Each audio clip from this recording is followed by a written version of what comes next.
Friends, कैसे हैं आप लोग। उम्मीद करता हूं आप लोग स्वस्थ होंगे, मस्त होंगे, अपनी पढ़ाई में व्यस्त होंगे। दोस्तों, आज के वीडियो में हम क्लास 12 बायोलॉजी के मात्र 75 टॉपिक आपको बताऊंगा। बस आपको इतना ही पढ़ना है, इससे बाहर आपको एक भी टॉपिक नहीं पढ़ना। यहीं से आपके बोर्ड एग्जाम में सभी क्वेश्चन आ जाएंगे। तो ये न्यू सिलेबस हमारा है। तो देखिए, आज के वीडियो में हमारा 70 नंबर कंप्लीट होने वाला, पक्का होने वाला। बस आपको क्या करना है, वीडियो को लास्ट तक देखना है और जितना टॉपिक बताऊंगा बस इतना ही पढ़ना है। यहीं से आपके पूरे पेपर की तैयारी हो जाएगी। तो वीडियो में लास्ट तक बने रहिएगा। आज के वीडियो के मोस्ट इंपॉर्टेंट, अगर आप वीडियो पर नए हैं तो वीडियो को लाइक कर दीजिए, चैनल पर नए सब्सक्राइब कर दीजिए, बेल आइकन को प्रेस कर दीजिए, क्योंकि बोर्ड एग्जाम के हर इंपॉर्टेंट टॉपिक का वीडियो आपको चैनल पर डेली मिलता रहेगा। तो ये वीडियो को स्टार्ट करते हैं। देखिए, क्लास 12 बायोलॉजी। देखिए, पहला टॉपिक हमारा क्या है, अपरिपक्व परागकोश का चित्र। तो इस वीडियो जो अपरिपक्व परागकोश का चित्र है, अपरिपक्व का और परिपक्व का दोनों का मैंने बहुत ही अच्छे तरीके से बनाकर वीडियो डाला है, वहां से आप देख सकते हैं। और इसके बारे में आपको पढ़ भी लेना है। तीसरा है आवृत्तबीजी बीजांड का चित्र।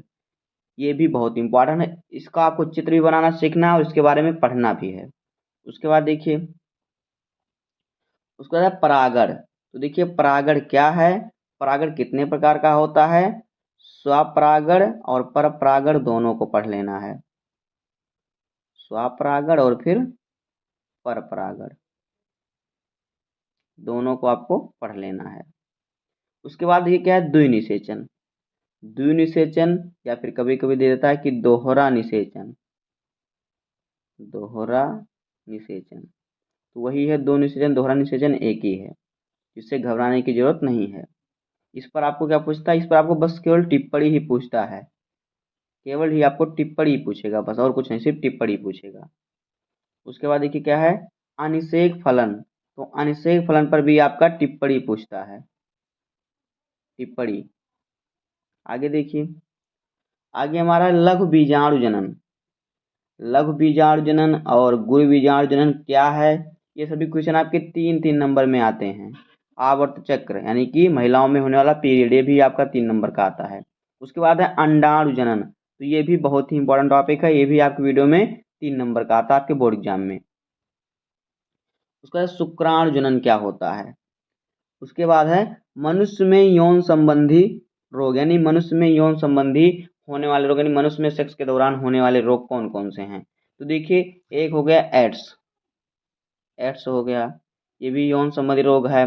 और यानी कि और फिर सुजाक हो गया, ये सभी क्या है, यौन संबंधित रोग हैं। यानी जैसे कि मनुष्य में और पुरुष महिला दोनों में जो यौन संबंधी रोग होते हैं। तो आपको क्या इसके रोगों के बारे में पढ़ लेना है, इसके रोकथाम के उपाय और इससे बचाव कैसे किया जा सकता है, इन सभी को आपको पढ़ लेना है।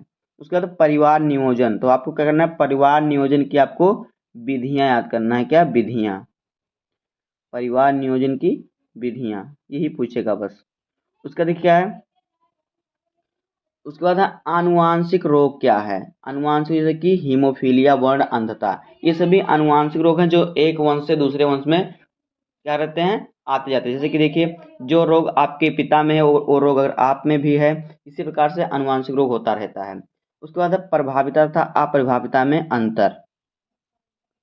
अंतर पूछता है, प्रभाविता और अप्रभाविता में अंतर पूछता है। एक संकर और द्विसंकर में, ये भी इसमें भी क्या पूछता है, अंतर। तो ये महत्वपूर्ण अंतर है, इन सभी को आपको तैयार कर लेना है। उसके बाद अपूर्ण प्रभाविता क्या है। अपूर्ण प्रभाविता देखिए, जिसमें क्या हो, दोनों में से कोई भी अपना प्रभावी लक्षण प्रस्तुत ना करे, न दर्शाए, वही होता है अपूर्ण प्रभाविता। जैसे कि मान लीजिए, हमने गुलाबी क्या किया, हमने गुलाबी और फिर सफेद पौधे के बीच में क्या किया, हमने संकरण कराया। इसमें देखिए, गुलाबी हमने एक पौधा लिया और एक पौधा हमने लिया सफेद, सॉरी हमने गुलाबी नहीं, हमने लाल पौधा एक लिया। देखिए, हमने एक पौधा क्या किया, हमने एक पौधा लिया लाल और एक पौधा हमने लिया गुलाबी, सॉरी एक पौधा हमने लिया सफेद। एक पौधा हमारा हो गया गुलाबी और एक हो गया क्या, यहाँ पे देखिए सफेद। अब दोनों के बीच में हम संकरण कराएंगे। तो देखिए, अगर यहाँ पे गुलाबी पौधा बन रहा है, यानी कि यहाँ पे अगर गुलाबी पौधा, तो देखिए ना यहाँ पे रेड अपना लक्षण प्रस्तुत कर, सॉरी ना अपना ना प्रभावी हो रहा है और ना सफेद प्रभावी हो रहा है, यानी दोनों अपने अपने लक्षण प्रस्तुत कर रहे हैं। तो ये हो गया अपूर्ण प्रभाविता। इस प्रकार जो पौधे में होता है, अगर जैसे कि हमने क्या किया, लाल पुष्प वाले पौधे और सफेद पुष्प वाले पौधे के बीच में संकरण कराया, तो वहां पे गुलाबी पुष्प वाला पौधा बना, यानी कि लाल भी अपना लक्षण प्रदर्शित कर रहा है और सफेद भी अपना लक्षण प्रदर्शित कर रहा है, दोनों कोई भी एक दूसरे पर प्रभावी नहीं है, तो ये होता है अपूर्ण प्रभाविता, यानी प्रभाविता पूरा नहीं हुआ। इतना ही आपको लिख देना है बस। उसके बाद मेंडल का नियम बहुत ही इंपॉर्टेंट है, इसको आपको जरूर जरूर तैयार करना है, हमेशा पूछता है। उसका देखिए मनुष्य में लिंग निर्धारण, मनुष्य में लिंग का निर्धारण कैसे होता है कि जो लड़का होगा, कि मतलब लड़का होगा या लड़की होगा, जो बच्चा होगा लड़का होगी या लड़की होगी। तो देखिए इसका निर्धारण कैसे होता है, इसका निर्धारण जो होता है पुरुष के लिंग गुणसूत्र से होता है। जैसे कि देखिए क्योंकि महिला में सिर्फ एक्स एक्स गुणसूत्र होता है, जो लिंग गुणसूत्र होता है, और पुरुष में एक्स वाई होता है, एक्स और वाई। देखिए पुरुष का जब एक्स गुणसूत्र महिला के एक्स गुणसूत्र से मिलेगा तो क्या बनेगा, एक्स एक्स एक्स युग्मक बनेगा, यानी कि 2x हो जाएगा, तो ये लड़की का जन्म होगा। और अगर पुरुष का वाई गुणसूत्र महिला के एक्स गुणसूत्र से मिलता है तो एक्स वाई युग्मक बनता है, यानी कि तब लड़का होता है। तो इसी प्रकार से होता है मनुष्य में लिंग का निर्धारण। ये किस पर निर्भर करता है, ये पुरुष के गुणसूत्र, सॉरी पुरुष के किस पे, पुरुष के लिंग गुणसूत्र पर निर्भर करता है, यानी जो पुरुष का लिंग गुणसूत्र होता है, शुक्राणु होता है, उस पर निर्भर करता है। तो ये होता है लिंग निर्धारण। उसका देखिए जीन के बारे में आपको पढ़ लेना है। उसका हमारा डीएनए था आरएनए में अंतर, ये तो बहुत ही इंपॉर्टेंट है, हर साल पूछता है डीएनए और आरएनए में अंतर।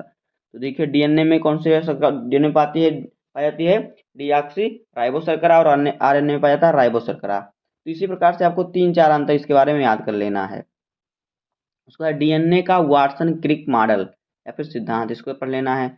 आनुवांशिक कूट क्या है, डीएनए फिंगरप्रिंटिंग, ये बहुत ही इंपॉर्टेंट है।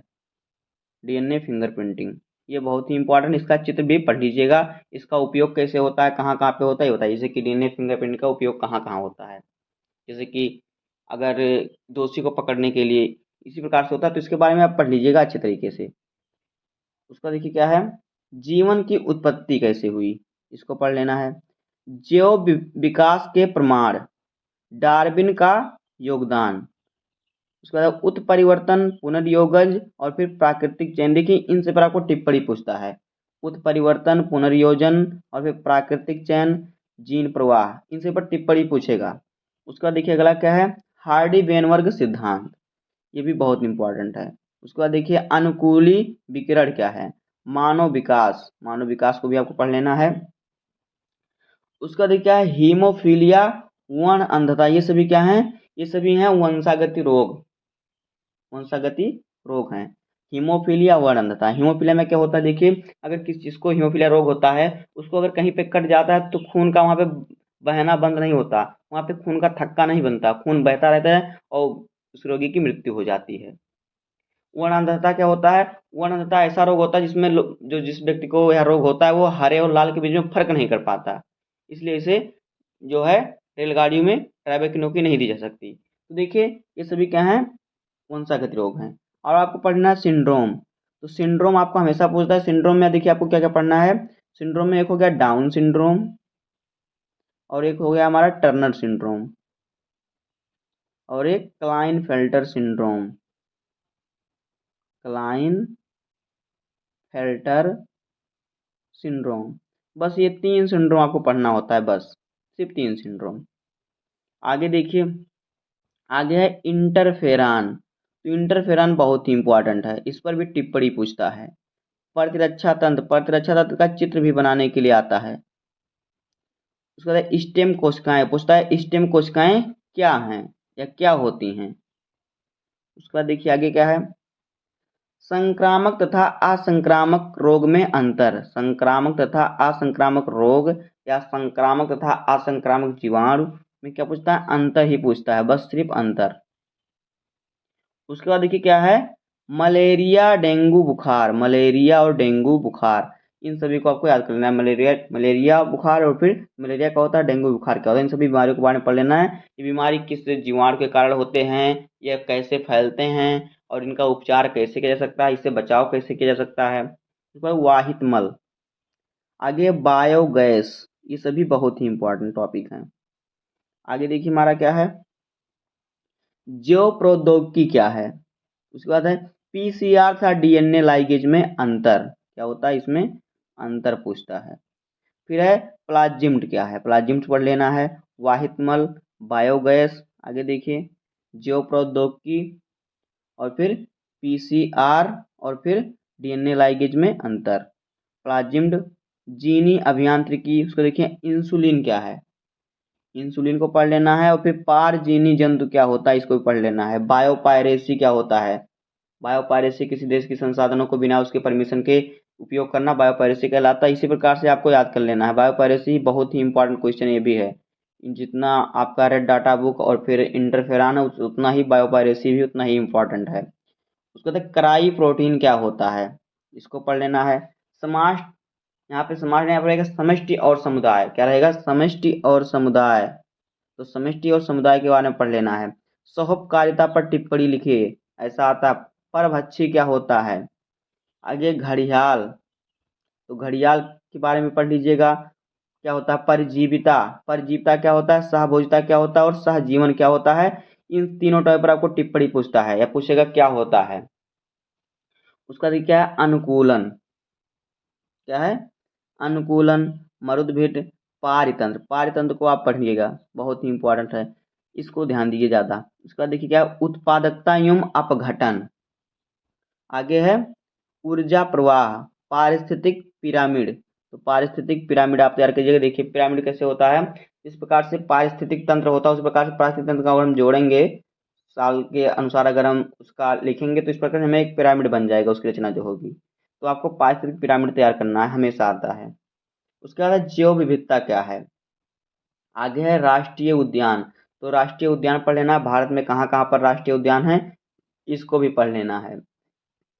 आगे है हॉट स्पॉट, यानी कि तप्त स्थल, हॉट स्पॉट यहाँ पे रहेगा, ये बहुत ही इंपॉर्टेंट है, इसका भी टिप्पणी ही पूछता है। आगे है बाह्य परियोजना, उसका बाद घड़ियाल परियोजना, उसका अभ्यारण्य, जो अभ्यारण्य जो है बहुत ही इंपॉर्टेंट है। अभ्यारण्य क्या है, बहुत ही इंपॉर्टेंट है। भारत में कितने अभ्यारण्य है, इसको पढ़ लेना है। उसके बाद हमारा आ गया सबसे इंपॉर्टेंट है रेड डाटा बुक, इस पर भी टिप्पणी पूछता है, लेकिन बहुत ही इंपॉर्टेंट है, हर साल पूछता है। देखिए रेड डाटा बुक क्या होता है, ऐसे आपको बता दे रहा हूँ। देखिए रेड डाटा बुक ऐसी किताब है जिसमें विलुप्त हुए जीवों, पेड़ पौधे और विलुप्त होने की कगार पर हुए जीव जंतु, पक्षी, पेड़ पौधे को क्रमबद्ध लिखा गया है, जहाँ से हम विलुप्त हुए या संकटग्रस्त जीवों के बारे में जानकारी आसानी से प्राप्त कर सकते हैं, वही होता है क्या, रेड डाटा बुक। उसका देखिए अगला है संकटग्रस्त जातियां, यानी संकटग्रस्त जो प्रजातियां कौन कौन, जैसे कि देखिए तोता, तोता भी क्या है, संकटग्रस्त है, बहुत कम बचे हैं तोता। इसी प्रकार जितने भी संकटग्रस्त प्रजातियां उन सभी के बारे में आपको पढ़ लेना है। आगे है वन्य जीवन, उसका जैव विविधता संरक्षण, फिर ऐसे पुष्प की संरचना, तो पुष्प की संरचना का आपको चित्र बनाना है। क्या बनाना है, चित्र, बहुत ही इंपॉर्टेंट है। पुष्प की संरचना पहला ही चैप्टर है। उसके बाद देखिए क्या है, स्वपरागण और परपरागण में अंतर, ये भी बहुत इंपॉर्टेंट है, स्वपरागण परपरागण में अंतर। तो दोस्तों इस प्रकार से आप अगर यहाँ से 75 टॉपिक तैयार कर लेंगे तो बोर्ड एग्जाम में आपके 70 में से 70 नंबर कहीं नहीं जाने वाले हैं, 70 में आप 70 नंबर आपका कहीं नहीं जाने वाला है। तो बस इतना आपको तैयार करना है, यहीं से आपके पूरे पेपर हमेशा बनते हैं, तो इस बार भी बनेंगे। तो उम्मीद करता हूँ आपको वीडियो पसंद आया होगा। अगर आपको वीडियो पसंद आए तो वीडियो को लाइक कर दीजिए, चैनल पर नया सब्सक्राइब कर दीजिए, बेल आइकन को प्रेस कर दीजिए और वीडियो को शेयर कर दीजिए। मिलते हैं किसी नेक्स्ट वीडियो में, तब तक के लिए धन्यवाद।